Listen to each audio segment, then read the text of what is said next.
மனதை தூய்மைப்படுத்த வேண்டும். நாம் மனதின் பழக்க சிக்கலில் மாட்டிக்கொண்டிருக்கிறோம், கட்டப்பட்டிருக்கிறோம். இதுவே நமது வாழ்க்கையின் மிகப்பெரிய சிக்கல். எப்போது பார்த்தாலும் மன அழுக்குகளை உருவாக்கி கொண்டிருக்கிறோம்.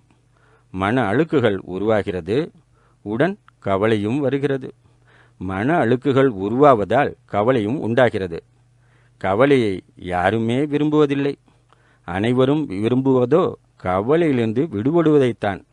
துக்கங்களிலிருந்து விடுபடுவதையே விரும்புகிறோம். அவ்வாறு விரும்பினாலும் செய்வதோ துக்கங்களை வளர்த்து கொள்வதையே, கவலையை பெருக்கிக் கொள்வதையே.